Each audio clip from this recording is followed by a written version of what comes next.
Beleza, então, aquele exemplo ali atrás ilustrou, né, a questão do volume de controle se movendo com velocidade constante. Então, foi o caso desse exemplo aqui que a gente fez. O que a gente vai ver agora é quando o volume de controle ele está acelerando, ou seja, ele não é uma aceleração retilínea, né? Ele não se move, ele não está em repouso e nem se movendo com velocidade constante. Alessandro levantou a mão. Professor, Oi, professor, não está aparecendo para a gente aqui. a Também tela não está É compartilhando. verdade. Obrigado, gente. Foi.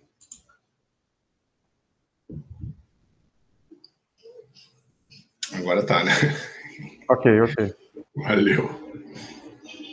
Bom, então, eu tinha mostrado os slides anteriores aqui, né, que a gente já tinha visto, que a gente mostrando que a gente tinha feito esse caso aqui do volume de controle se movendo com velocidade constante, que era só mudar o referencial a partir do qual a gente mede a velocidade, então não tinha nenhuma mudança, não teve nenhuma mudança no teorema do transporte de Reynolds, nenhuma mudança na expressão do princípio da quantidade de movimento linear, mas agora vai ter uma que é simples também, não vai trazer maiores problemas, que é o caso, né, o que eu estou falando aqui, né, é o caso do volume de controle acelerando, ou seja, ele está se movendo com uma aceleração retilínea, né, ele não está girando. Então, é um volume de controle onde a velocidade está variando de forma constante, né, então aceleração retilínea linear. Então, a gente precisa usar um sistema de coordenadas não inercial. O que é o sistema de coordenadas não inercial? Onde as leis de Newton não valem. Certo? Então, se você está dentro de um carro acelerando e você joga uma bolinha para frente, você não pode dizer que para essa bolinha, no carro acelerando, o somatório das forças é massa vezes aceleração. Você tem que adicionar uma força fictícia, né? Que é a própria aceleração do carro. Tá?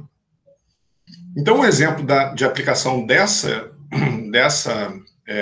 estratégia aqui é um foguete durante a decolagem, né? Porque aí ele está acelerando, chega um momento que ele começa a se mover com velocidade constante, mas um foguete acelerando, ele é um volume de controle, ele é um dispositivo que se desloca por causa da variação da quantidade de movimento linear. A gente tem só uma componente de velocidade saindo do volume de controle, não tem entrando em lugar nenhum, e ele sai com essa velocidade por causa do processo de combustão, né? Então é isso que fornece o empuxo do foguete, né? É uma vazão mássica vezes a velocidade, que só tem componente na saída e não na entrada, né? Então, se tivesse, claro, né, se tivesse esse mesmo M ponto V entrando, o foguete não ia para lugar nenhum, né? Mas como tem um processo de combustão ali, expulsando os gases a alta velocidade, numa vazão alta, isso fornece um empuxo para o foguete subir. Tá? Bom, então, o princípio da quantidade de movimento linear, ele foi similar, né? Que é o que eu tinha comentado aqui. E nesse caso, a segunda lei de Newton era válida nos dois referenciais, tanto o solidário ao volume de controle, quanto o que estava fixo.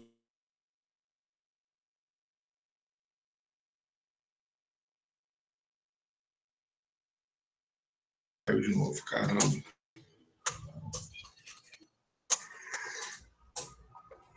Deu uma travada aí, né?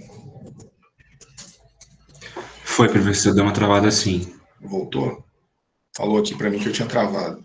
Voltou sim. Beleza, valeu. Então, a gente tinha visto que é igual, né? O princípio da quantidade de movimento linear é igual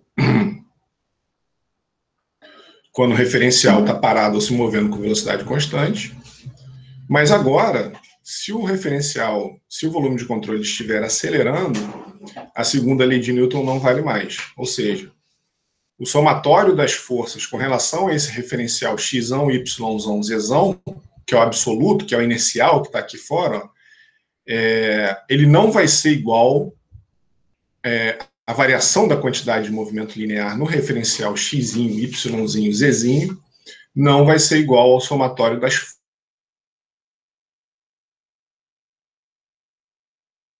Uma jogadazinha que não é nada muito complicado, não. Na verdade, é só uma soma de um termozinho a mais, tá? Então, não é válido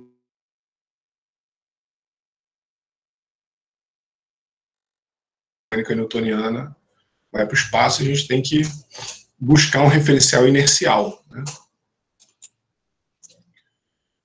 Bom, então a gente tem que escrever o teorema do transporte de Reynolds com relação a xão, yzão, zzão, e não xzinho, yzinho, zzinho, porque é aqui que as leis de Newton valem, né? Tá? Só que o que é o somatório das forças, né? A variação da quantidade de movimento linear com relação ao referencial inercial. E aí, lembra, todas as leis físicas, a gente fez isso aqui, né? Escreveu em termos de integral, para a gente poder substituir lá no teorema do transporte de Reynolds, que é uma relação global, né? A gente não está preocupado em saber nenhuma propriedade ponto a ponto, a gente só quer saber o somatório das forças em função das características da fronteira na entrada e da fronteira na saída. Então, a gente não está preocupado em saber pontualmente, observa que em nenhum momento, e isso a gente vai fazer lá na frente, em nenhum momento a gente quis saber pontualmente aqui, para cada pontinho do fluido, como que era a interação de velocidade, força e pressão entre as moléculas de fluido, entre as partículas.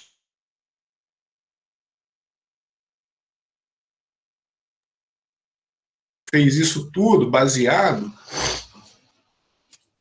nas velocidades na entrada e na saída. Essa é uma característica da análise integral, que é o que a gente está fazendo. Quando a gente entrar em análise diferencial, que é um tema mais para frente, a gente vai ver pontualmente ao longo do escoamento essas relações de força, pressão e velocidade. Tá?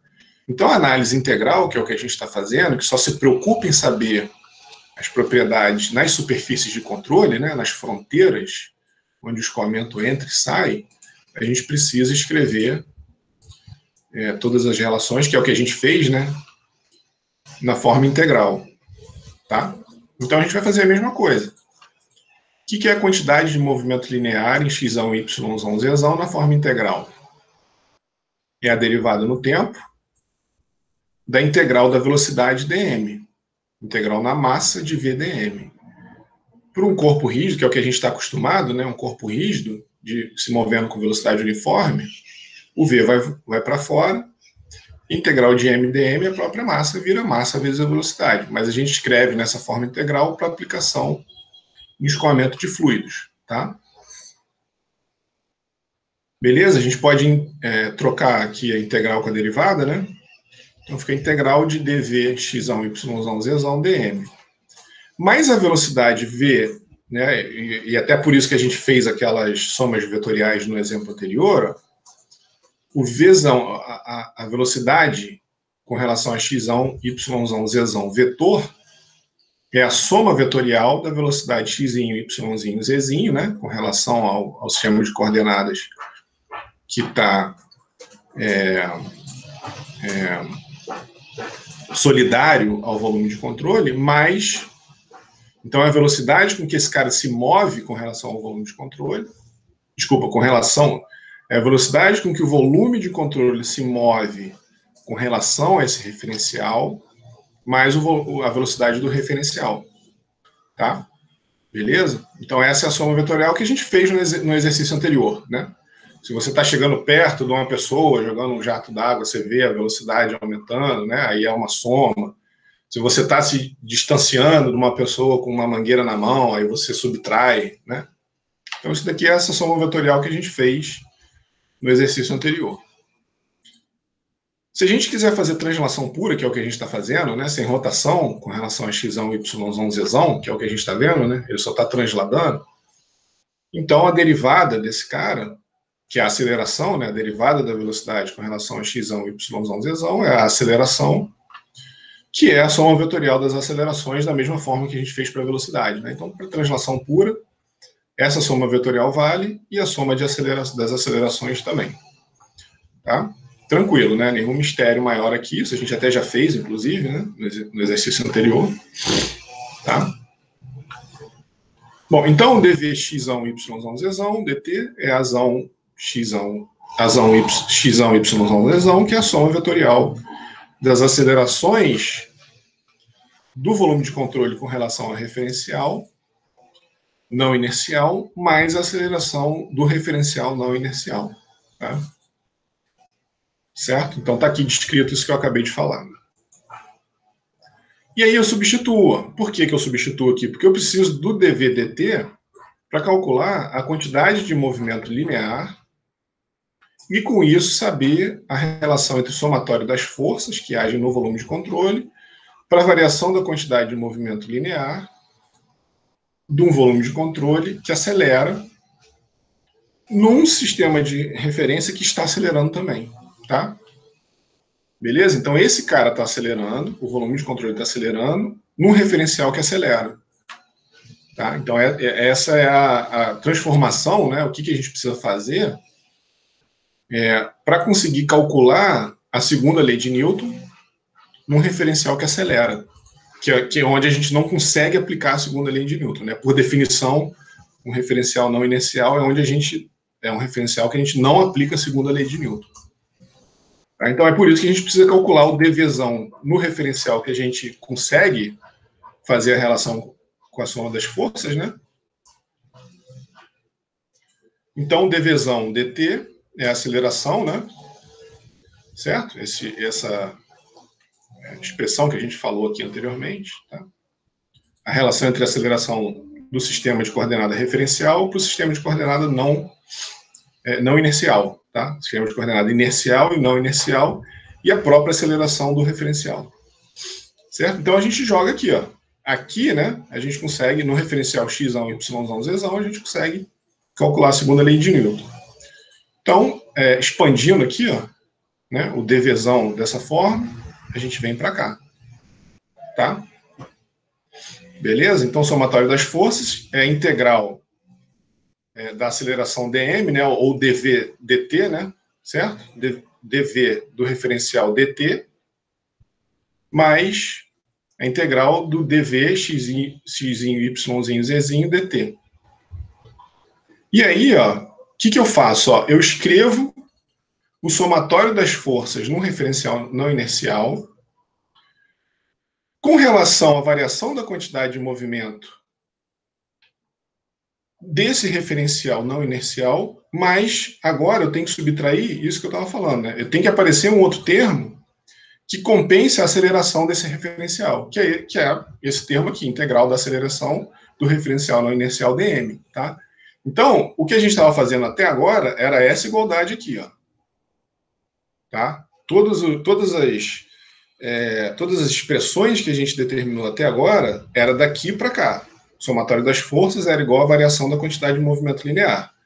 Só que como o referencial está acelerando com relação ao referencial absoluto, a gente tem que levar em conta o termo de aceleração desse referencial. Tá? Beleza? Então, por isso que pintou esse termo aqui. Ó. Porque essa relação não é válida mais, porque esse referencial aqui é não inercial. Certo? Então, tá aqui, ó. Fisicamente, né, ó, se eu estou num referencial inercial imóvel, o que é o referencial não inercial imóvel? Onde as leis de Newton valem, né? É o xão, yzão, zzão, tá? Então, isso daqui, se você quiser enfatizar, né, xão, yzão, zzão, só para dizer que o somatório das forças com relação a esse referencial. E vejo um carro que acelera, então estou fazendo uma analogia disso daqui com mecânica dos sólidos, por exemplo, né? E aí eu vejo uma partícula acelerando dentro dele, né? Então tem uma pessoa dentro de um carro acelerando, jogando uma partícula para frente. Eu preciso somar a aceleração do carro, que aí é o meu referencial não inercial, na variação da quantidade de movimento linear do referencial não inercial, para calcular as forças externas exercidas na partícula. Tá? Então, isso daqui é a aceleração da partícula com relação ao carro. Então, é a partícula com relação ao carro. Isso daqui é o carro com relação à Terra, né? Que é o referencial inercial que a gente está analisando. Então, esse somatório aqui vai fornecer o somatório de forças na partícula. Tá? Se o carro parar, esse cara aqui vai embora, e aí eu jogo uma pedra para frente, continua valendo o somatório das forças, é igual à variação da quantidade de movimento linear dessa partícula. Se o carro começa a acelerar, esse termo aqui volta. Certo? E aí, enfim, isso daqui vem da física, né? Essa integral é definida como uma força fictícia que deve ser adicionada ao diagrama de corpo livre no referencial não inercial. Se eu estou dentro do referencial não inercial, ocorrem forças que só quem está no referencial inercial consegue quantificar. É isso aqui, né? Uma pessoa que está aqui fora, parada, ela enxerga, então tem um carro ali, né? Acelerando, ela enxerga a aceleração do carro. Ela enxerga esse termo aqui, ó. Ela vê isso. Uma pessoa que está ali dentro, se os vidros estiverem todos fechados, se ele não tiver nenhuma referência do exterior, ela não consegue entender uma hora que o carro está acelerando, ela até sente, né? Mas ela não consegue entender por que se ela jogar uma partícula para frente, ela não vai se comportar da mesma forma que a partícula se comporta quando você está na Terra. Tá? Porque ela não está vendo, ela sente a aceleração, mas ela não vê a força que está indo contra a aceleração da partícula para frente, por exemplo. Né? Ou se o carro tiver, você está num ônibus, né? E aí ele vira de lado. Se você tiver algum peso preso ali no teto do ônibus, esse peso vai sofrer uma inclinação, né? Uma vez que ele faça uma curva. Você não enxerga, você sente que o ônibus está tendo uma aceleração lateral, mas você não enxerga por que o ângulo, ou se ele está acelerando para frente, né? E tem alguma coisa presa no teto, esse peso vai inclinar para trás. Então, você não vê a força que está sendo exercida, mas uma pessoa de fora vê o ônibus acelerando. Certo? Então, essas são analogiazinhas que existem, né, de mecânica dos sólidos com mecânica dos fluidos, para a gente tentar clarear um pouco mais as ideias. Então, isso daqui a gente levar em conta a aceleração do referencial não inercial para conseguir calcular o somatório das forças que agem na partícula que está acelerando. Tá? Então, a gente tem que somar a variação da quantidade de movimento linear, isso a gente já fez, né? Isso foi o que a gente fez até o exemplo anterior. Só que a gente tem que somar também a própria aceleração desse referencial não inercial. Tá? Beleza? E aí, ó, fazendo isso, jogando no teorema do transporte de Reynolds, a gente tem que o somatório das forças menos, quer dizer, na verdade ainda, né, fazendo essa, a gente ainda está numa relação mais geral, ó. Então, isso aqui a gente já fez, né? Quem é esse termo aqui, de quantidade de movimento linear no sistema, escrito de forma integral? É a integral na massa do V dm, ou a integral no volume do V rho dV. Né? Isso a gente já fez também, é a mesma coisa que a gente fez para o princípio da quantidade de movimento linear, aqui também, para chegar na expressão do teorema do transporte de Reynolds, né? Essas duas relações aqui a gente já viu, e isso daqui também, ó. Certo? Exatamente essa relação aqui que a gente aplicou até no exemplo anterior. Só que agora, esse cara aqui, ó, ele não é diretamente igual ao somatório das forças. Ele tem que levar em conta a própria aceleração do volume de controle. Certo? No exemplo anterior, a gente substitui isso daqui pelas forças agindo no volume de controle. Agora a gente tem que substituir pelas forças menos a aceleração do referencial não inercial. Tá? Beleza? Então tá aqui, ó. Somatório das forças de superfície e de corpo menos a aceleração do referencial inercial é igual a todo o termo que a gente já tinha determinado anteriormente. E as velocidades medidas com relação ao referencial não inercial. Tá? Beleza? O que acontece se a aceleração se torna zero? Vai embora, a gente voltou porque a gente já estava acostumado. Somatório das forças é a variação da quantidade de movimento linear pela superfície de controle, mais a variação no tempo da quantidade de movimento linear. Tá? Que é o que a gente fez, todos os exercícios que a gente fez até agora partiram dessa relação. Agora, a única coisa que a gente tem que adicionar, uma vez que o referencial está acelerando, é esse termo novo que está ali, ó, de aceleração do próprio referencial. Tá? Beleza?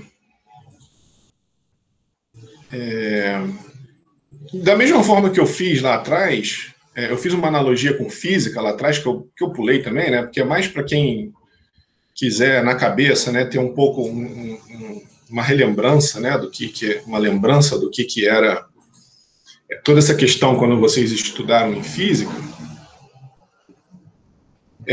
Eu vou passar aqui rápido, né? Não vou também ficar muito tempo aqui nisso, porque é mais para vocês se convencerem dessas relações. Isso daqui é o exemplo. Tem uma pessoa dentro do elevador e essa pessoa está se pesando. O que acontece se o elevador acelera para cima, né? Se ele está subindo, ou se ele acelera para baixo, descendo, né? No momento que ele está parado e começa a descer, no momento que ele está parado e começa a subir. E aí, aplicando a segunda lei de Newton para esse referencial não inercial, a gente fica com essa relação aqui, ó. A mesma coisa que a gente fez para a mecânica dos fluidos, né? A força normal, que é a reação dessa pessoa aqui na balança, é a massa, se ele está subindo, né? A aceleração da gravidade mais a aceleração, tá? E aí eu fiz uma analogia aqui, ó. Se ele está subindo, a força normal menos mg menos ma, então as forças de superfície mais a força de corpo, né? Aqui é menos porque está para baixo, mais a aceleração do referencial inercial é igual a zero. O que seria isso daqui, né? Seria a variação no tempo da velocidade, se essa pessoa estivesse acelerando dentro do volume de controle. Então aqui ela está parada, né? Então se ela pular para cima, esse termo aqui não é zero mais. E aqui não faz muito sentido desse termo aqui num caso de mecânica de sólidos, né? Se a pessoa estivesse desintegrando, se a massa dela estivesse variando, tá? Ou se fosse um sistema de partículas e você tivesse, à medida que acelera, variando a massa da partícula, tá? Bom, então essa daqui é uma analogia com mecânica dos sólidos, tá? Um problema de uma pessoa subindo ou descendo no elevador, tá? Beleza? Depois, se vocês quiserem ver com calma, eu vou disponibilizar esses slides para vocês, mas isso é realmente uma questão mais de física do que de... Quer dizer, de física aplicada aos sólidos do que de física aplicada aos fluidos, né? Nosso curso de mecânica dos fluidos é o curso de física, movimento dos fluidos, né? Aplicação de física, movimento dos fluidos. Tá? Beleza? Aí só fazer um exemplo aqui, ó, para a gente ver a aplicação dessa relação aqui, tá? Então vamos fazer um exemplo que a gente vai ver a aplicação dessa relação aqui, beleza?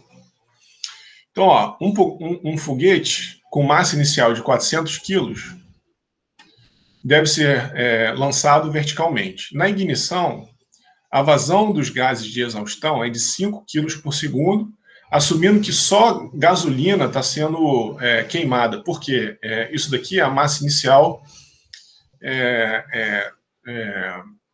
gasolina não, né? Só o combustível está saindo, porque isso é a massa inicial.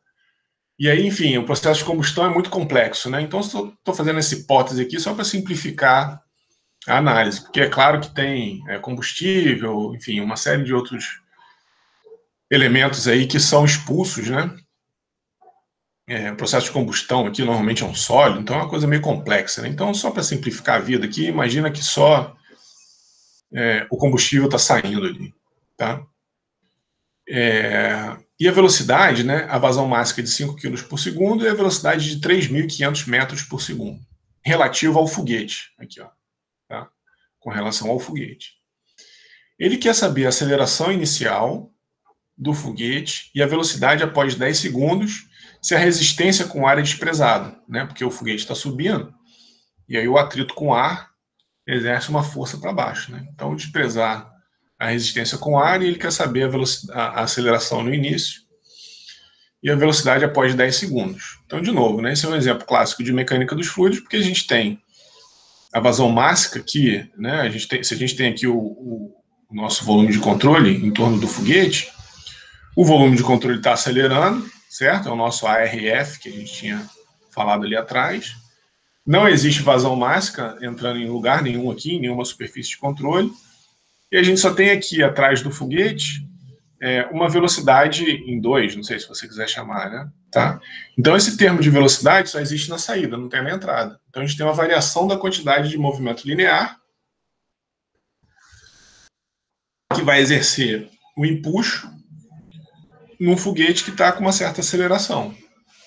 Certo? Então, esse é o princípio da quantidade de movimento linear para um referencial não inercial. Beleza?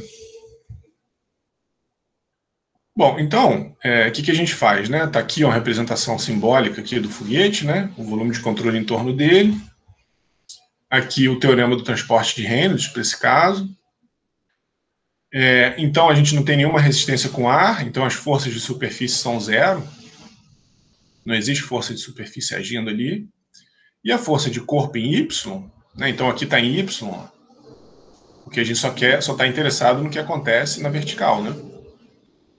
Certo? Então aqui as projeções em Y, as projeções em Y. Tá? Aqui a projeção do vetor velocidade na saída no elemento de área aqui, ó. Tá? Beleza? E a força de corpo é a massa do foguete vezes a aceleração da gravidade, menos porque o Y está para cima e o G para baixo, né? Então, menos m do volume de controle, né? A massa aqui do volume de controle vezes a aceleração local da gravidade.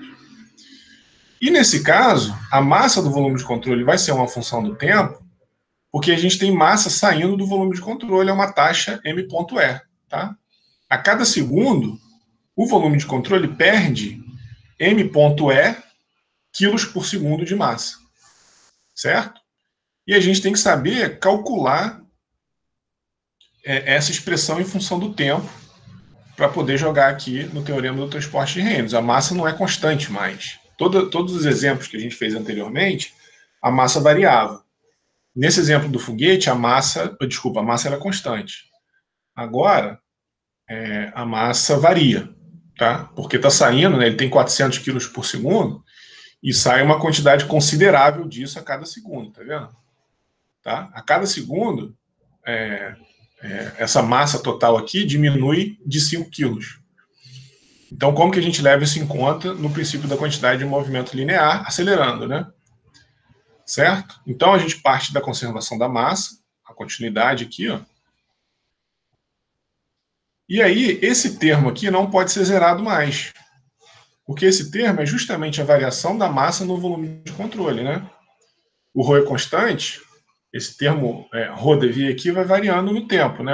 Na verdade, o ρ não é constante, desculpa, o ρ vai variando, porque se tem o mesmo volume, a gente tem massa diminuindo, então a massa específica vai diminuindo no tempo, tá? A massa específica é quilo, né?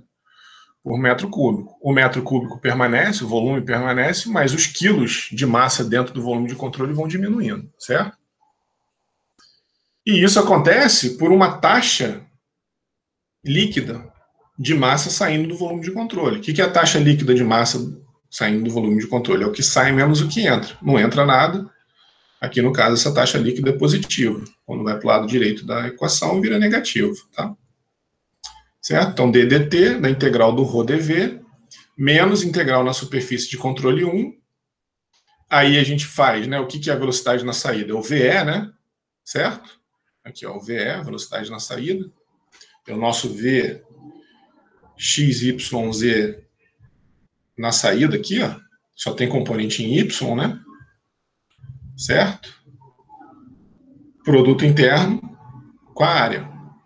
Então, menos m.e, certo? Beleza? Essa integral aqui, ó, está representando a vazão mássica que sai pelo volume de controle, que é justamente o que foi dado aqui, ó. Tá? 5 quilos por segundo. Beleza? Então a gente tem que essa integral aqui, ó, é menos ponto E. O que eu posso fazer aqui, ó? A integral de ρ dv é a massa variando no tempo. É a massa do volume de controle no tempo, certo? Massa específica vezes o volume é a massa. Mas isso está variando no tempo, então essa integral aqui, ela representa a massa variando no tempo. Então é d, massa do volume de controle, dt, igual a menos m.e. Então se a gente integrar dos dois lados aqui, ó, integrar aqui e integrar aqui, a gente fica aqui a integral da massa, né, do elemento diferencial de massa, é a integral do m ponto dt. Professor, desculpa, mas me gerou dúvida de novo. A gente tem aquela equação inicial ali, né, que são, na realidade, são 3 termos, né? O primeiro termo é de acumulação de matéria, e o segundo seria a taxa líquida, correto, professor? Isso. E aí, o senhor isola o primeiro termo justamente porque é da acumulação. O senhor isola ele porque ele varia de acordo com o tempo. Perfeito, isso aí eu entendi. Mas aí, na segunda parte, professor, o senhor isola, né, passa para o lado negativo, só que não expande ele, né? Não abre a segunda taxa líquida em 2 formas. Por que o senhor não fez isso? Por que o Porque senhor não aqui abriu? só sai pelo 1 aqui, ó. Não tem 2 formas, porque a massa só cruza o volume de controle aqui, ó. Certo? Normalmente você tem uma entrada e uma saída. Entendeu? Nos exemplos, por exemplo, naquele exemplo do anteparo, né? Tinha um anteparo aqui, ó. Então a gente tinha a massa cruzando aqui e a massa cruzando aqui, ó.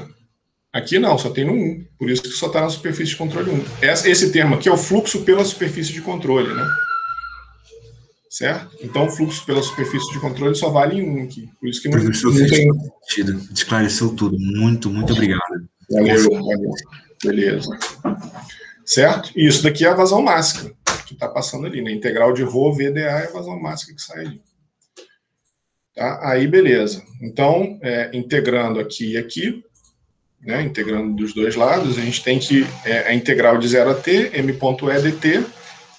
Então, a integral do elemento diferencial, enfim, né? Aplicando direto, né? É a própria diferença de massa, né? M ponto do volume de controle em t, menos m em 0, né? Tá? Menos m.e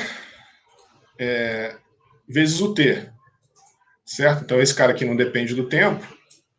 Essa vazão máxima aqui é constante, né? É os 5 kg por segundo. Então, ela sai de dentro da integral, e a integral de dt é o próprio t ali, né? Integral de 0 a t de dt é o próprio t. Então, a massa do volume de controle no tempo é a massa inicial menos a vazão máxima vezes o tempo que decorreu, né? Então, essa é uma constatação até relativamente óbvia, né? Em 10 segundos, quanto que tem de massa ali no volume de controle? É o que tinha no começo, menos a vazão máxima, 5 kg por segundo, vezes o tempo. Então, 5 kg por segundo em 10 segundos, certo? Perdeu 50 quilos. Então, 400 menos 50, em 10 segundos, a gente vai ter 350 quilos. É o que está mostrando nesse gráfico aqui, ó. Aqui eu estou mostrando a massa, que é o roxo aqui, né?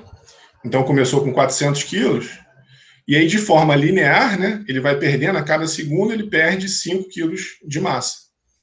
Então, ele começou aqui com 400 quilos,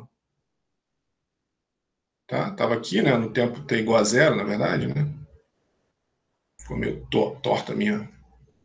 Tá? Então, 400 quilos no começo, e a cada segundo, né, ou a cada 10 segundos, ele perde 50 quilos. Constante, né? Tá? Então, aqui, 350, 20 vai ter 300, tá? Beleza? É uma constatação relativamente óbvia, que a gente chegou num monte de integral e tudo mais, derivada, mas se eu tenho 400 quilos e a cada segundo eu estou perdendo 5 quilos, então a expressão é o m0, massa inicial, menos a vazão máxima, vezes o tempo que decorreu que você quer analisar. Certo? E em 80 segundos, eu não tenho mais massa nenhuma, porque 80 vezes 5 dá 400. Então eu esvaziei, não tem mais combustível nenhum para queimar ali, tá? Certo? E aí a gente pode jogar direto no teorema do transporte de Reynolds, ou desculpa, não jogar no teorema do transporte de Reynolds, pode dizer que as forças de corpo, que é a massa vezes a aceleração local da gravidade, como a massa está variando, né? Essa variação de massa no tempo, então esse é FB no tempo, né? É menos G vezes a variação da massa no tempo. Então aqui em azul está o peso, né, do foguete em função do tempo. Então o peso começa, né, no início, ele pesa aproximadamente 4 quilonewtons, e aí no final, quando queimou todo o combustível, ele não pesa nada, tá? Certo? Bom, então fizemos esse termo aqui, ó. Esse termo é 0. Vamos trabalhar nesse termo agora. Então, o que é a aceleração do volume de controle, né? Então, a aceleração é constante, a variação da velocidade não é constante, mas a aceleração é. Então, a gente joga ela para fora da integral. Integral no volume de controle de ρdv, que é a massa variando no tempo, né? O que é esse cara aqui, ó? Isso daqui é a massa no tempo, certo? Quanto que a massa específica está variando nesse volume. Então, isso dá a variação da massa no tempo, que é o que a gente acabou de calcular. Então, é a aceleração vezes m0 menos m.e vezes o t. E esse termo aqui, ó, de acúmulo de quantidade de movimento linear, ele é zero, porque como a gente está, a nossa referência aqui é sempre o xzinho, yzinho, zzinho, o VE é constante, o VE não varia. Então, a variação do VY no tempo é zero. Tá? Esse VE aqui a gente assume que ele não varia. Então, ele de forma geral vai ser zero. Tá? Para o volume de controle não inercial. Porque a variação de velocidade em relação ao volume de controle é desprezível. E esse VE é aproximadamente igual a constante. É uma hipótese, né? A gente usa por hipótese que esse termo é aproximadamente igual a zero. Bom, então, sobrou esse termo aqui, que é o de massa saindo, que é o de quantidade de movimento linear, fluxo de quantidade de movimento linear saindo do volume de controle por 1. Aí a pergunta que o Zé Paulo tinha feito aqui, ó, também esse termo normalmente a gente abre em 2, né, quando tem entrada e saída. Só que aqui só tem superfície de controle em 1, né? Tá? Então aqui também, ó, essa integral aqui.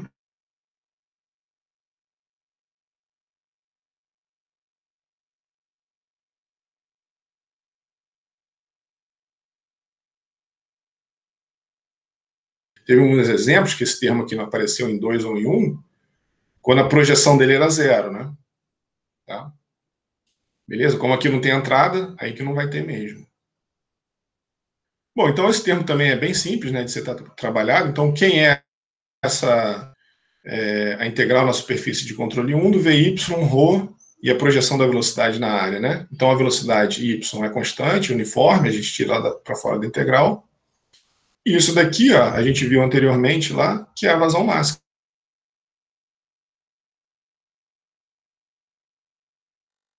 Yzinho dA, isso daqui é a vazão máxima, tá? Beleza? Então, essa integral aqui virou menos VE, porque o y está para cima e a velocidade está para baixo. Então, esse menos VE aqui. E aqui a vazão máxima que sai é positivo, então menos VE, m.e. Então, jogando tudo no teorema do transporte de Reynolds, a gente fica com essa expressão aqui, ó. Variação da força de corpo, aceleração do volume e a taxa é o fluxo da quantidade de movimento linear que sai do volume de controle, é o VE, m.e. Se a gente relacionar isso com o elevador, né, fizer a relação desse cara aqui, ó, o elevador subindo, que é o caso do foguete subindo, seria tração no cabo, né, a tração no cabo, menos mg igual a ma. E aí, existe uma relação aqui, ó, o ma seria esse termo aqui, ó, certo? A aceleração do volume de controle. O mg é o peso da pessoa, que não varia, no nosso caso aqui está variando, né? No nosso caso aqui está um pouquinho mais complicado, só porque a massa do nosso volume de controle está diminuindo, porque está queimando combustível. Então, aqui é a aceleração do volume de controle, que seria a aceleração do elevador. O peso da pessoa, que aqui é o peso do foguete, que no nosso caso está diminuindo. E o torque, e a tração do cabo aqui, que sobe o elevador, quem nos fornece é o fluxo de quantidade de movimento linear que sai. Como não entra nada, né? Esse fluxo aqui só saindo, não tem nenhuma componente na entrada.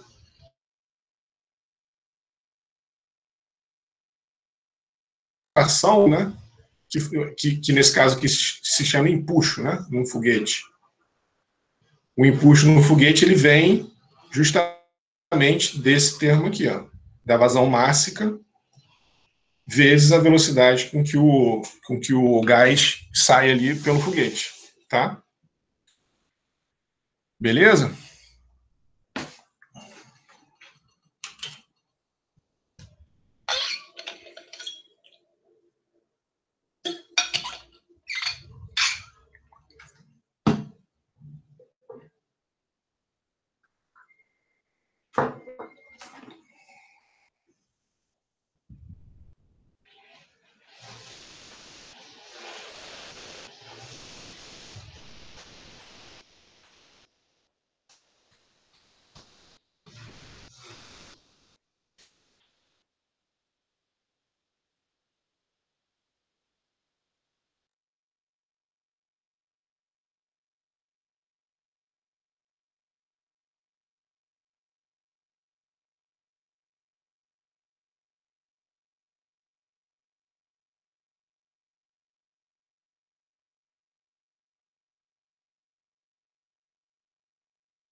Voltei.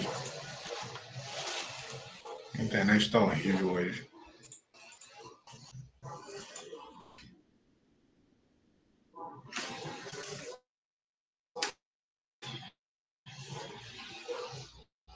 Meu telefone, eu saí da internet aqui de casa, só que o telefone está com a bateria baixa. Espera aí rapidinho que eu vou pegar um carregador.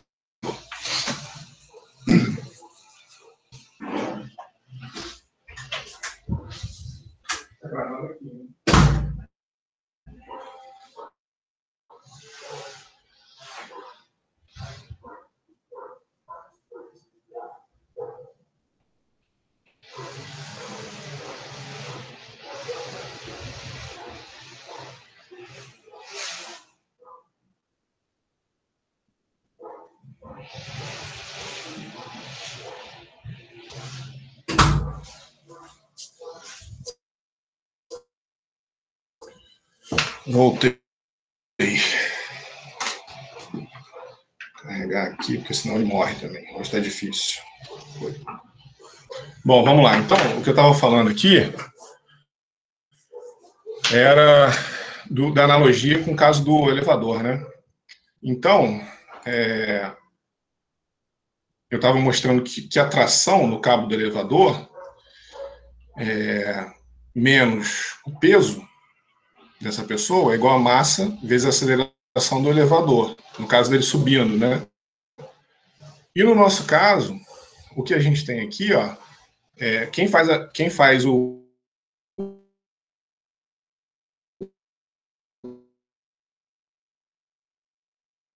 papel do peso é a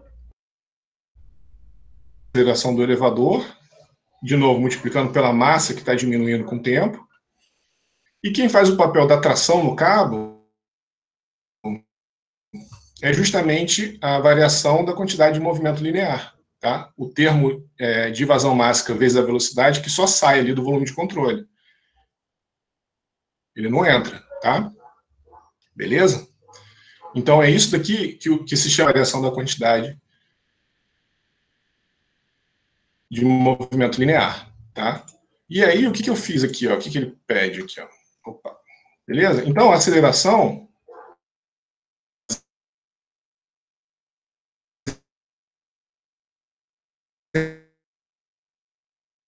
zero, né? Então aqui, ó,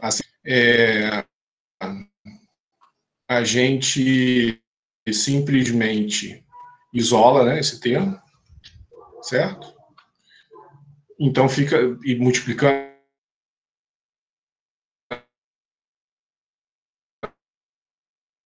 substituindo os valores, tá? Beleza? Então, para t igual a zero, fica 33,9 metros por segundo ao quadrado. Então, no início, quando ele está saindo do chão, né, com a massa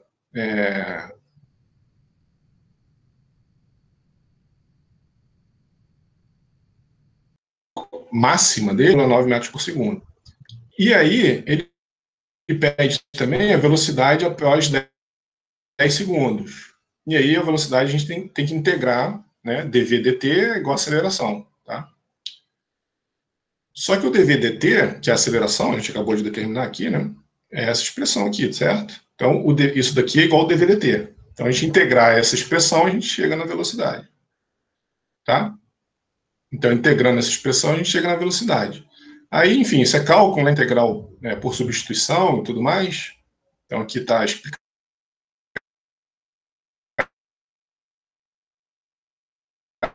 direitinho como é que faz essa integral por substituição, né? Não é nenhum mistério de cálculo aí, né? Uma aplicação direta de baixo. Está expulsando aqui, vezes ln do m0 sobre m0 menos m.e vezes o t menos o gt. Que é uma aproximação clássica para a dinâmica de foguete, tá? Então, pessoal que faz por hobby, né, essa questão de lançar foguete, usa essa expressão aqui aproximada, tá? E o que eu plotei aqui, ó, se a gente tem uma expressão da velocidade com o tempo, a gente pode plotar essa velocidade e perceber que à medida que o tempo passa, né, até o momento que o foguete esvazia, né, que ele não tem mais combustível, lembra aqui atrás, ó, mostrei que em 80 segundos a massa de combustível dele é zero. Opa, aqui, ó. 80 segundos, a massa de combustível dele é zero, né? Ele queimou todo o combustível, porque 5 vezes 80 dá 400, né? Então, o que acontece aqui é que em 80 segundos ele está numa velocidade absurda lá, né? Se a gente fosse seguir essa, claro que tem resistência com ar, e é claro que, vamos ver mais para frente, os foguetes tripulados eles têm que ter um sistema de controle, né? Porque ninguém aguenta essa aceleração. Vou mostrar aqui para vocês, ó. Em 10 segundos ele já está a 1.329 km por hora, que é o que ele perguntou ali, né? Tá? Aqui, ó. Ali ele está a 14.000 metros por segundo, que é um absurdo, né? A velocidade é absurda. E é isso que eu estou mostrando aqui, ó.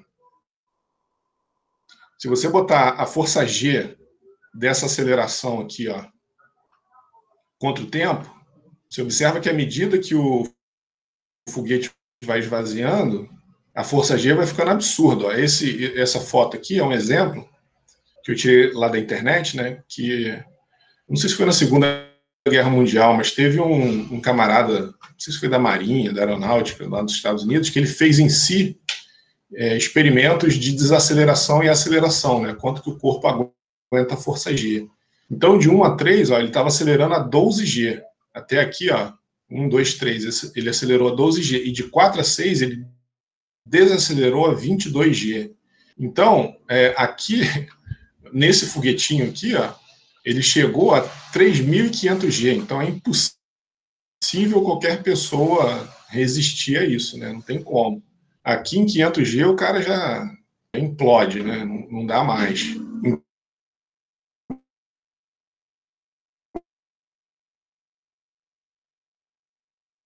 Então, o que acontece? Queimar indefinidamente o combustível a uma taxa descontrolada, porque senão... Aí eu peguei esses dados aqui da NASA, ó. Aqui é a velocidade do foguete, né? Do ônibus espacial, a aceleração, então isso daqui tem lá todos os... se vocês entrarem aqui, ele nesse site, nessa página aqui da NASA, ele dá todos os passos do processo de lançamento. Então, e a força G, ó. ela nunca passa muito de 10, tá vendo? Esse controle é feito para a força G não extrapolar muito, né? Porque senão ninguém quer um astronauta com essa cara aqui. Se bem que eles ficam um pouco. Até tentei buscar uns vídeos. Não é muito pouco isso daqui, não, essa força G aqui, né? Não é tão inofensivo, não. O cara sofre uma aceleração meio violenta. Mas, de qualquer forma, o sistema de controle não deixa o ônibus espacial, né, ou o foguete, ou seja lá o que for que estiver sendo lançado. Deixa eu ver como é que está aqui. A bateria está indo bem. Não deixa a força G ficar descontrolada, tá? Beleza?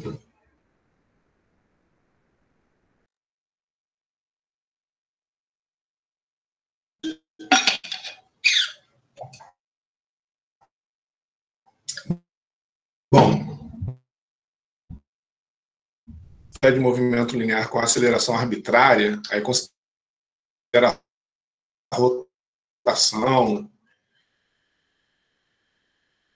com relação ao sistema, não sei, de um curso de graduação. Então, eu vou deixar indicado aqui, eu vou passar devagar para quem estiver acompanhando por vídeo, para dar uma olhada aí, mas tem uns elementos de aceleração de Coriolis, umas coisas que eu não considero muito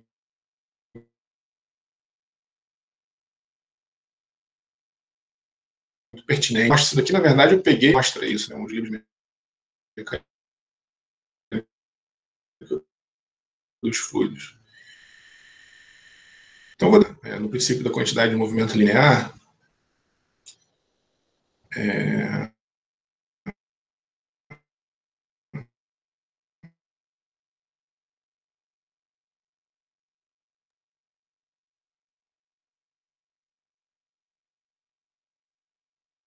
forças menos.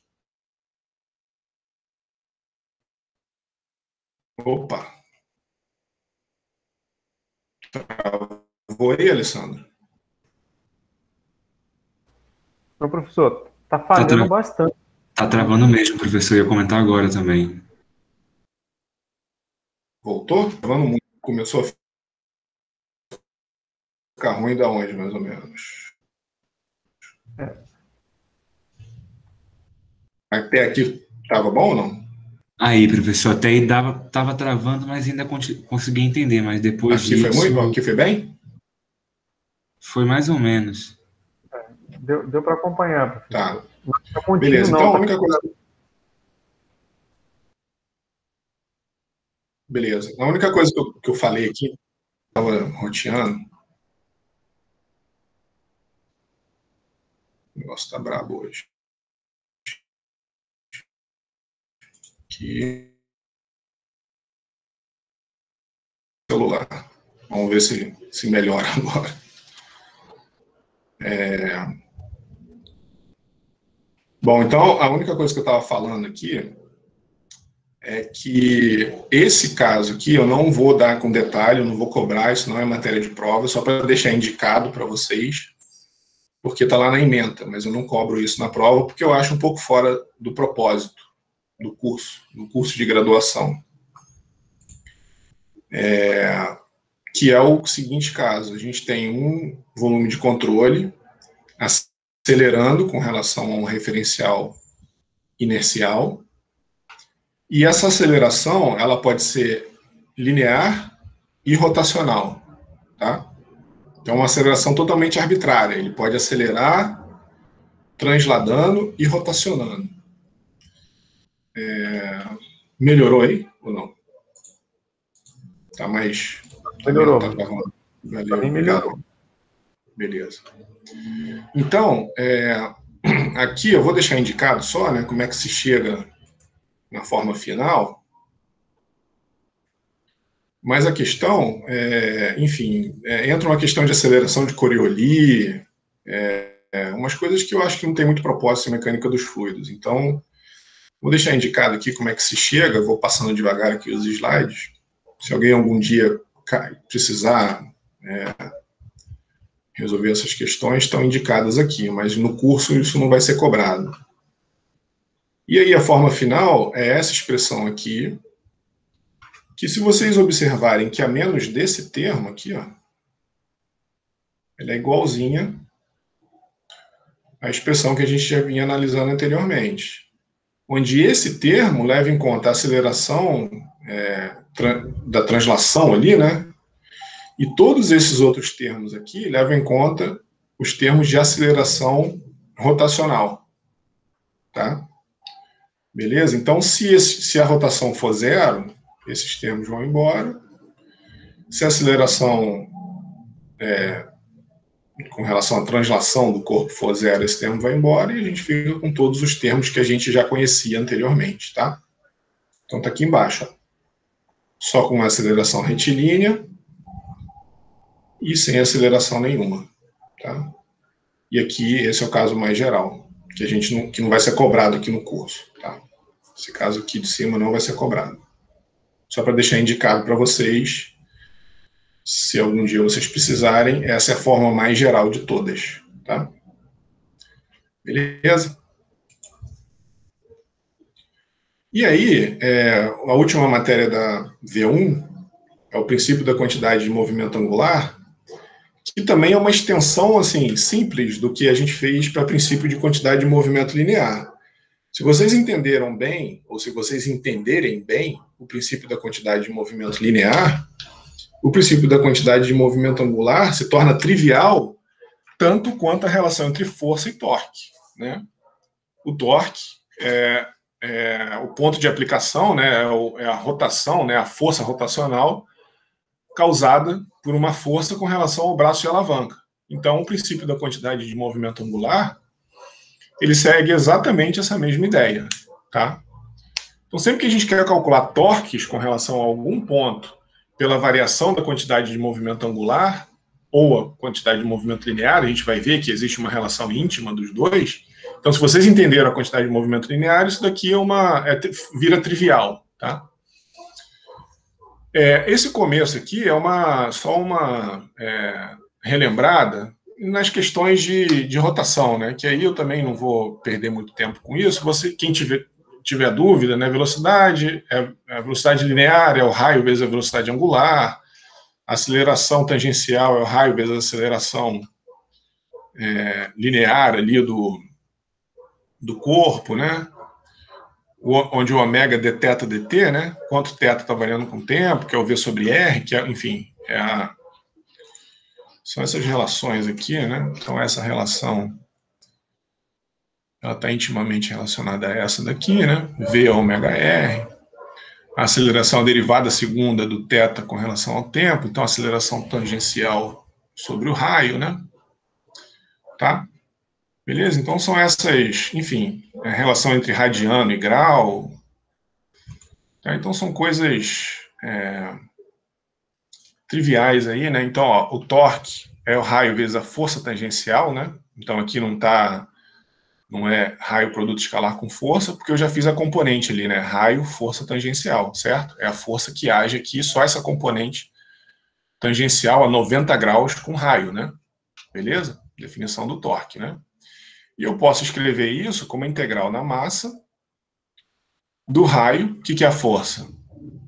Massa vezes aceleração. Mas aqui escrito da forma integral. Beleza? Certo? Só para mostrar que o torque mais o raio vezes a aceleração, né? É a aceleração angular. E essa integral aqui, ó, onde a aceleração tangencial é o alfa R, né? Então fica um R ao quadrado dm. Então o torque, em termos, se a gente expandir esse termo, ou melhor, né, é uma outra maneira de relacionar torque com aceleração. Tá? E esse termo aqui, ó, é o momento de inércia, né? Que para um corpo rígido é o R ao quadrado m, certo? Beleza? Então torque é o raio vezes a força tangencial, mas aí a gente escreve nessa forma integral aqui, né? Raio, aceleração tangencial dm, mais aceleração tangencial é o alfa R. Tá? Então são propriedades aí lá da mecânica dos sólidos, né? Que a gente realmente usará aqui também. Certo? Então, isso daqui, nenhuma novidade, né? Então, momento de inércia, rho quadrado m. Mas, para fazer uma relação aqui, ó, entre fenômenos de translação e rotação. Então, da mesma maneira que a massa é a inércia contra a translação, o momento de inércia é a inércia contra a translação. Tá? Quanto maior o raio e quanto maior a massa, mais difícil é você exercer torque num corpo, né? Num corpo rígido, por exemplo. Certo? Beleza? Então é uma relação entre torque e força. Né? Só para ter enfim, um sentidozinho físico aí, né, das coisas, relembrar algumas questões. A outra coisa que também é trivial e é direta é que, olha só, a quantidade de movimento linear ela é definida como massa vezes a velocidade. E a quantidade de movimento angular é o raio vezes a massa vezes a velocidade. Então, da mesma maneira que, né, força é o torque vezes o raio, a quantidade de movimento linear, massa vezes a velocidade, é o raio vezes a quantidade de movimento linear, que se chama quantidade de movimento angular. Tá? Beleza? Então, é só para mostrar que a lei física que relaciona força com variação da quantidade de movimento linear também serve para torque e quantidade de movimento angular. Certo? Opa, aqui variação, né? Somatório das forças igual a D. Deixa eu escrever isso melhor. Aqui, ó. Somatório das forças. Só para mostrar que a coisa é direta, tá? Então, dt do mv, né? Somatório das forças é a variação da quantidade de movimento linear. E o somatório dos torques é a mesma coisa, ddt do r, que o torque, né, é o r vezes a força, certo? É o rmv, tá? Certo? Então, só para mostrar que essa relação é direta. Ó. Da mesma maneira que torque e força se relacionam pelo raio, quantidade de movimento linear e quantidade de movimento angular se relacionam também pelo raio. Tá? Beleza?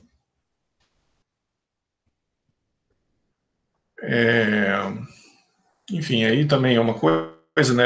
É a mesma coisa, né, relembrando essas grandezas, né, de rotacionais. Eu vou passar um pouquinho de 10,5 hoje, porque aí a gente finaliza a matéria da V1 hoje, tá? Aí a lista, vocês podem fazer todos os exercícios da lista para a matéria da V1. Então, por isso que eu estou passando um pouquinho de 10,5, que aí a gente fecha a matéria.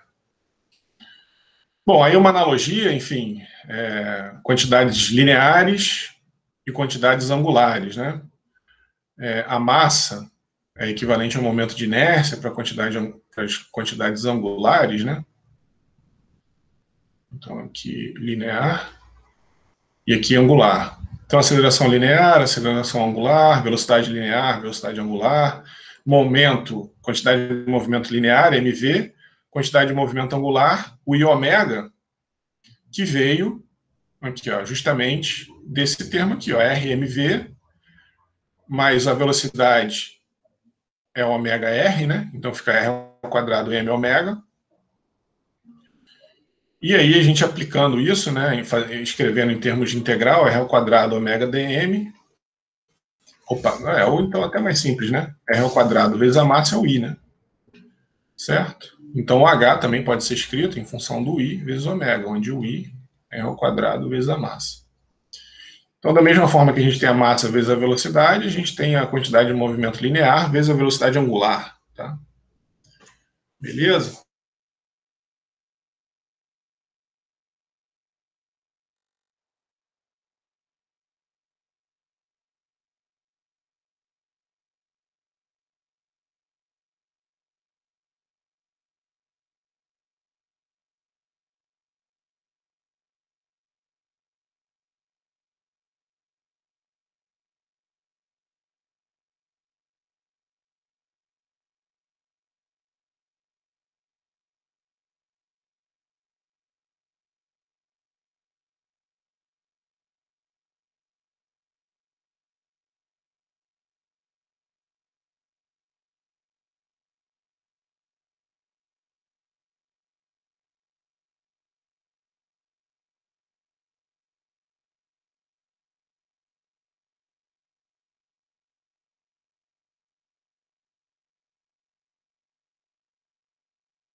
Voltei, foi mal, galera. Hoje a internet está uma benção aqui, tá bravo.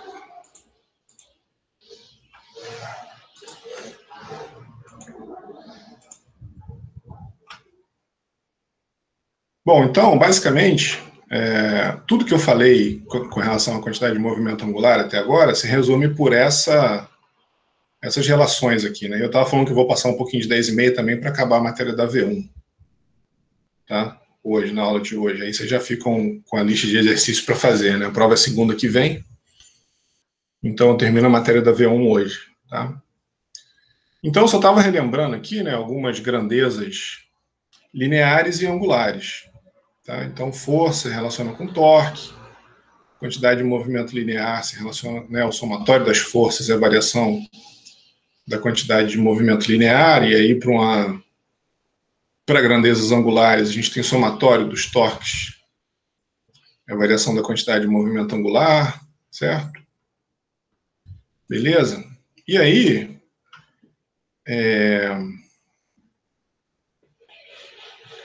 bom, e aí também, na verdade, isso daqui poderia estar mais para frente. Deixa eu ver qual é o próximo slide.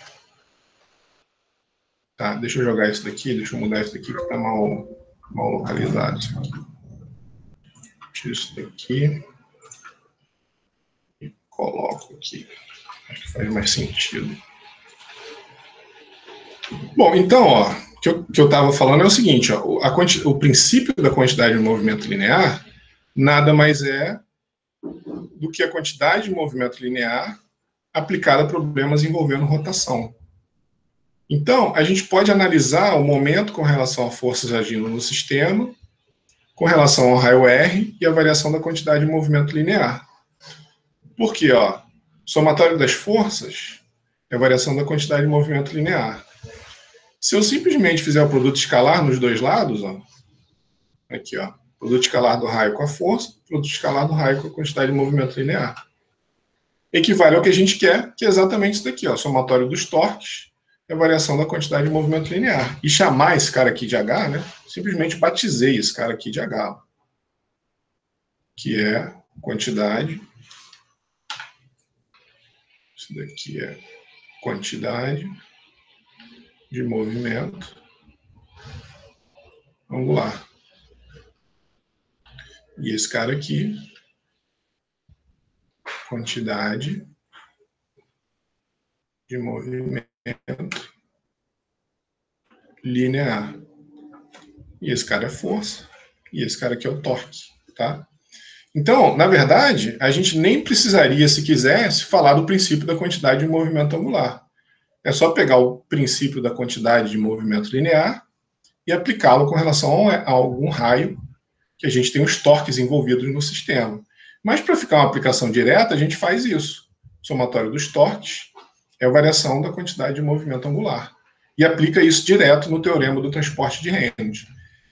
E a gente vai ver que o resultado é o mesmo que pegar o raio e multiplicar pela quantidade de movimento linear, aplicando no teorema do transporte de Reynolds. Isso aqui, logicamente, tem que ser equivalente. Então, é isso que eu estava falando. Não tem nenhuma novidade aqui. Tá? Se vocês entenderam o princípio da quantidade de movimento linear, isso daqui vai se tornar trivial. Essa parte de quantidade de movimento angular é trivial, mas usá-lo, né? Eu estava falando isso que eu estava falando, não precisa.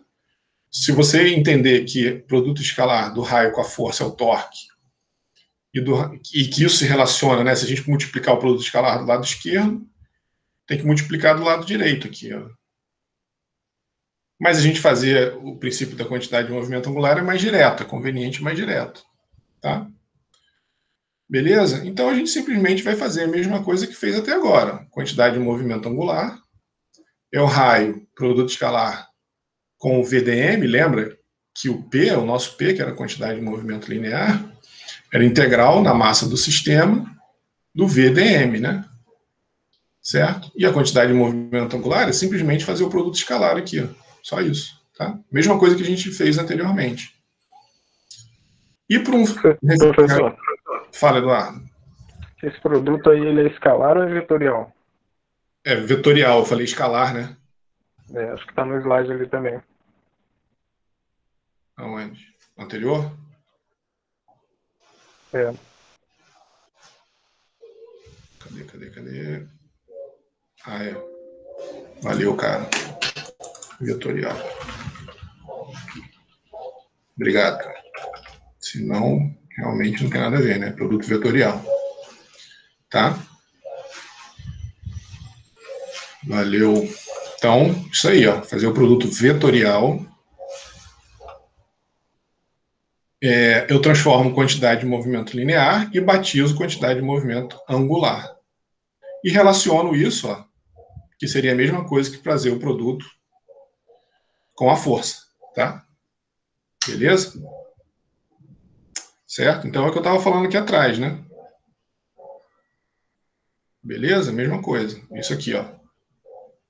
Essa analogia. Então já era. O somatório dos torques, da mesma maneira que eu tinha força de superfície, força de corpo, ter os torques, né? Se essa força de superfície, essa força de corpo agir com relação ao raio, eu tenho um torque relacionado com essas forças. Mas agora aparece um termo, torque de eixo.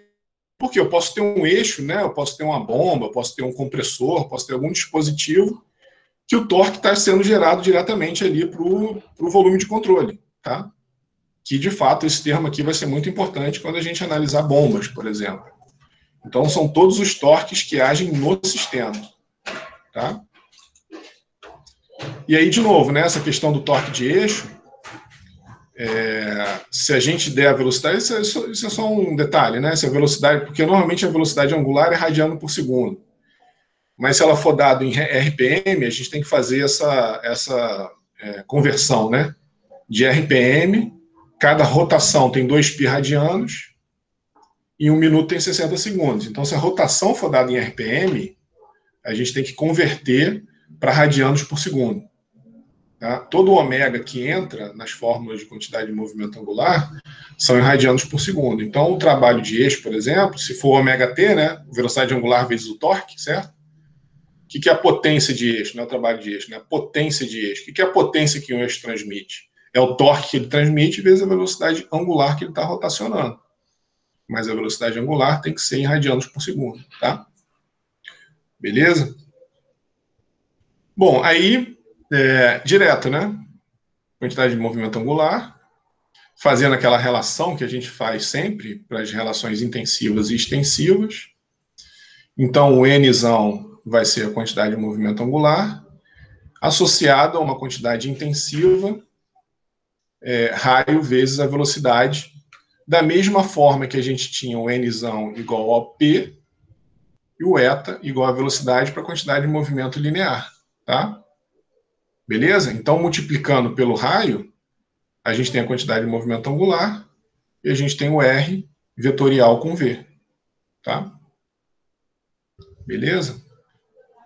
E aí, usando o teorema do transporte Reynolds, de novo, né? O mesmo procedimento.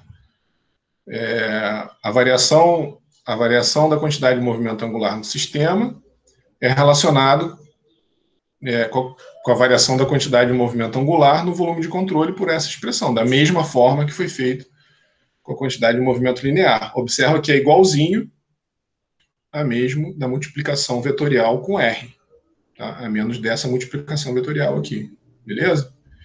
E a variação da quantidade de movimento angular também é igualzinha a menos da multiplicação vetorial com R lá, tá?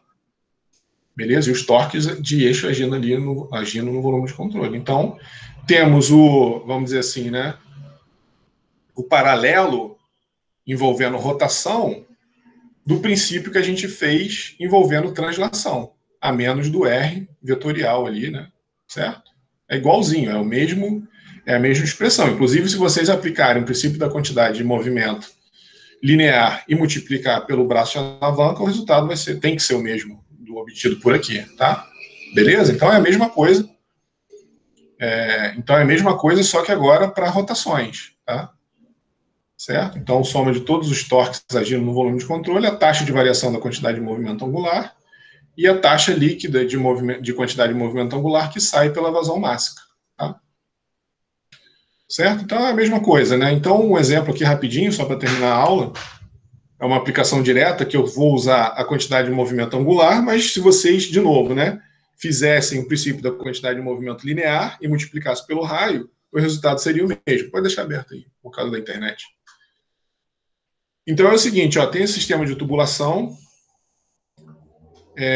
onde tem um tubo de 10 centímetros aqui, e tem 2 metros numa tubulação vertical e um da tubulação horizontal.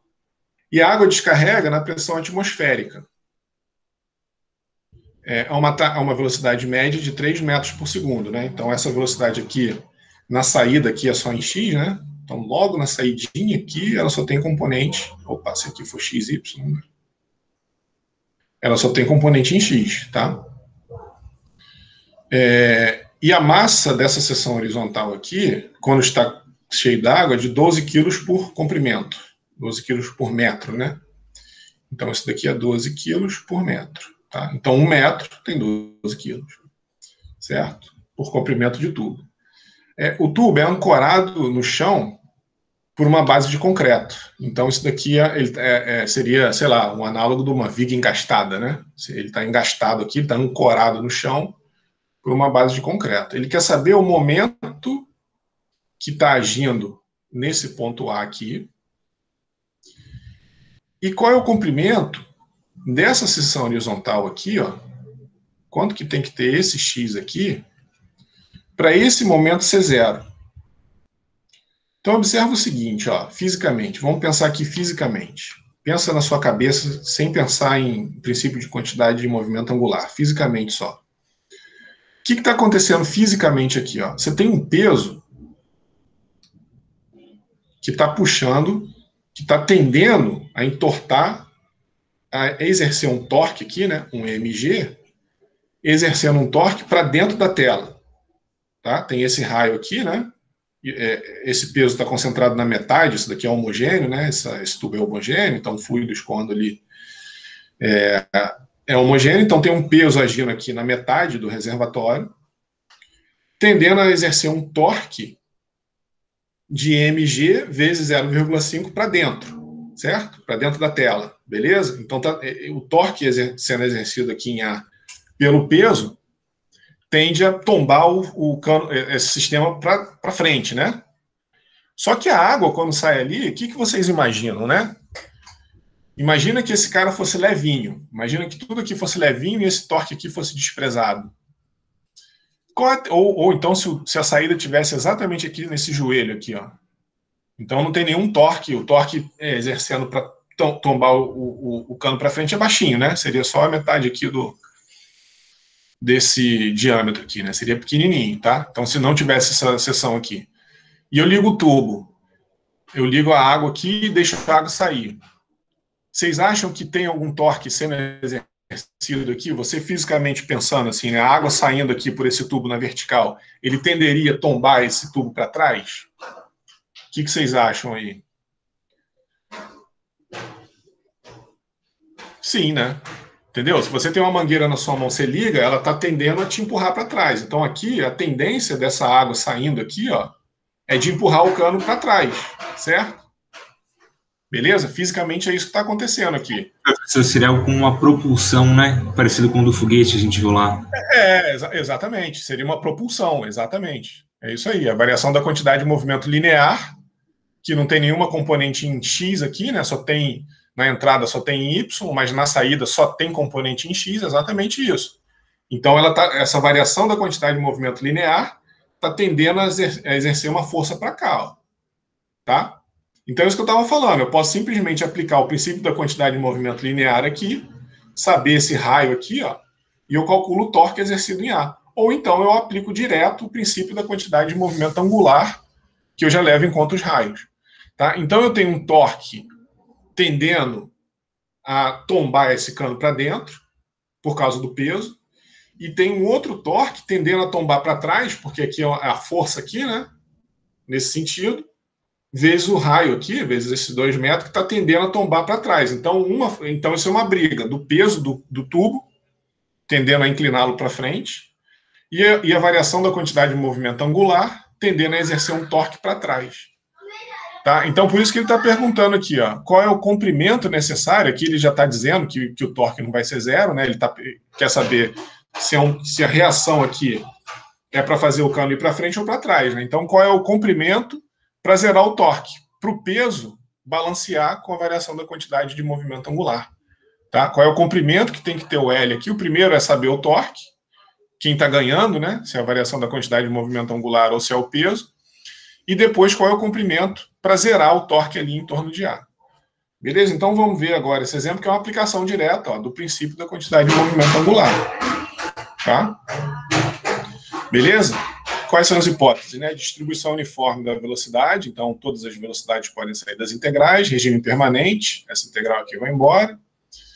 Pressão manométrica é zero na saída, então aqui ele descarrega para a atmosfera, então as forças de superfície aqui são zero. Na verdade, esse torque não é zero, né? Os torques devido à pressão são zero. Esse torque aqui não vai ser zero, porque é justamente a reação aqui, né? É o momento aqui da reação dessa força da quantidade de movimento, da variação da quantidade de movimento angular. Esse termo aqui, ele tem que ficar, ele só é zero com relação à pressão, né? Porque aqui a pressão é zero.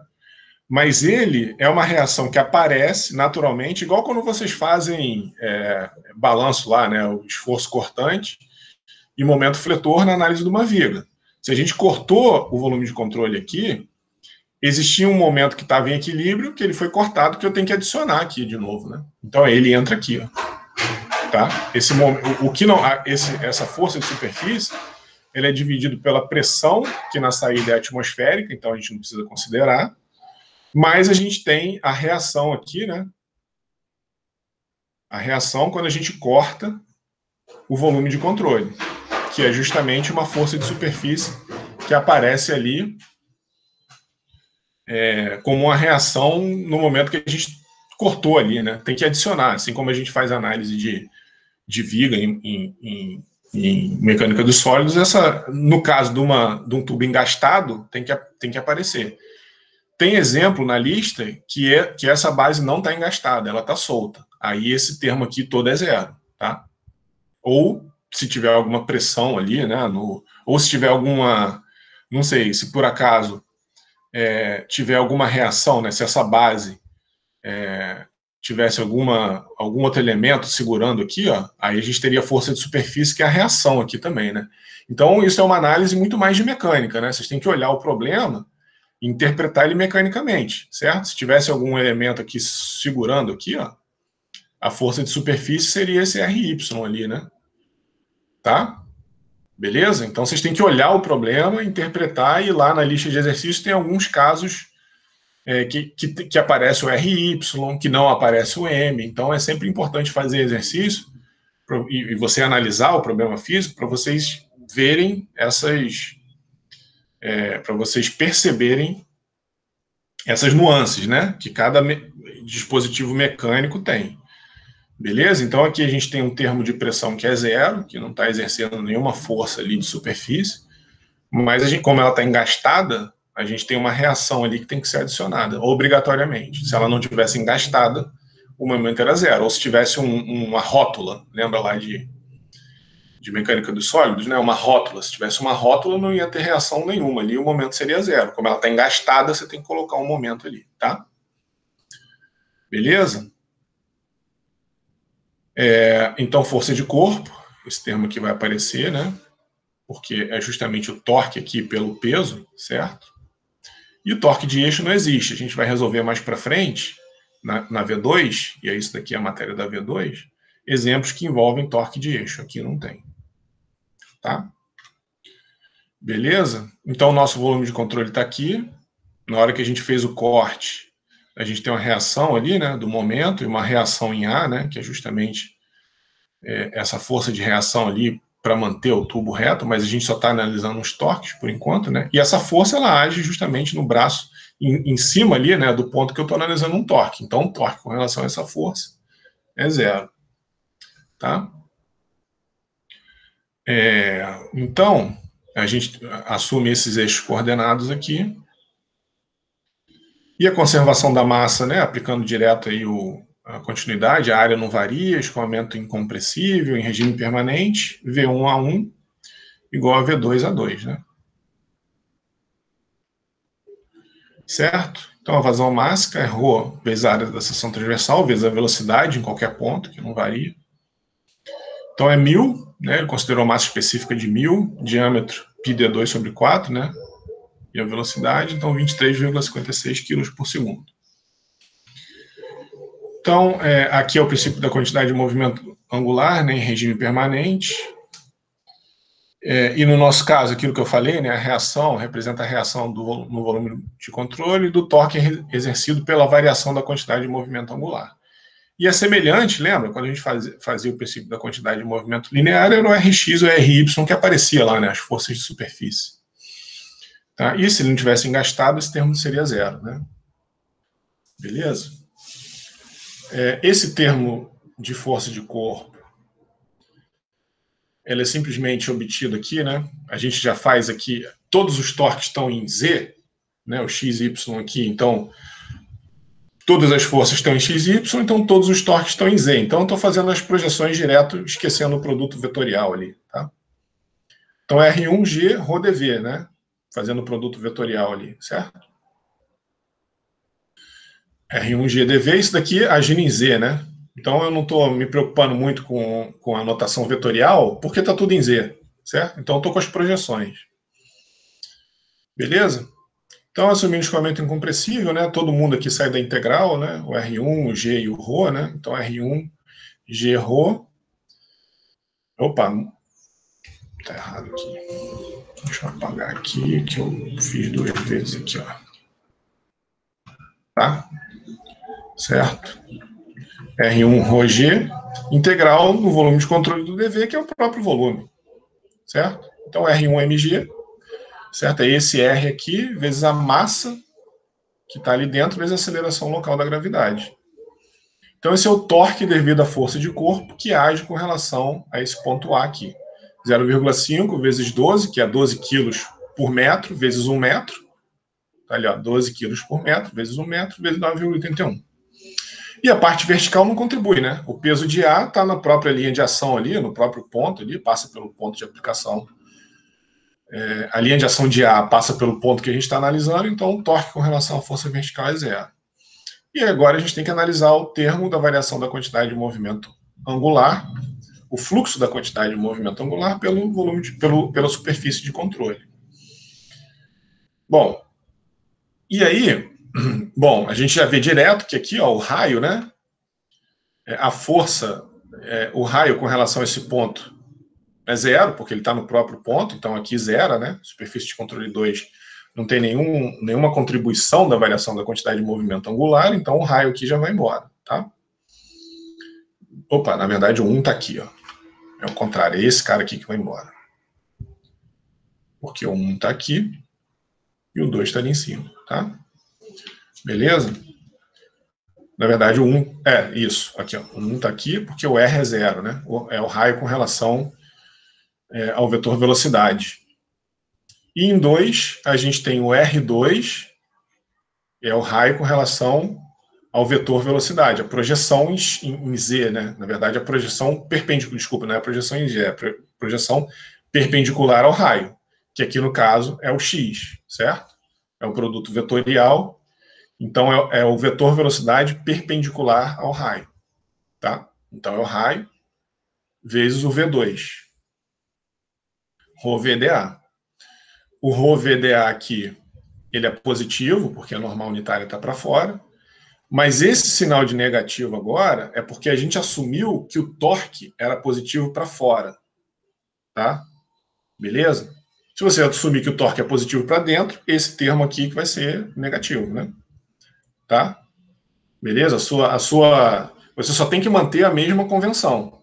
Mas se você fizer a convenção errada, vai dar errado. Se a gente tivesse assumido o contrário, esse cara seria negativo e esse positivo. Tá? Beleza? Então, fazendo essa convenção, esse cara aqui foi negativo porque o torque dele, ó, é o R, produto escalar com V. Então, a quantidade de movimento angular, na verdade, né, tá para dentro da tela, que é negativo. Beleza? E é positivo pela projeção de V em dA, né? Essa projeção aqui é positiva, e esse produto vetorial aqui é negativo. Tá? Então ficou negativo. Beleza? Então, agora a gente junta tudo. Ó. MA menos R1MG menos R2V2 M ponto. Vai ser igual, aí a gente isola o MA aqui, ó. Então, MA deu menos 82,5 Nm, substituindo valores, né? Então, nessa configuração, o que está acontecendo é que a força-peso está perdendo para a variação da quantidade de movimento angular. Então, a reação no volume de controle é exercer um torque no sentido horário, tá? Então, esse torque que a gente desenhou aqui, ó, ele, na verdade, é assim, ó, tá? Ele é ao contrário. Então, a tendência é gerar um torque de 82,5 Nm no sentido horário, tá? Beleza? A tendência aqui é empurrar esse dispositivo todo para trás aqui, né? Beleza? Se tiver uma rótula aqui, isso daqui vai cair para trás.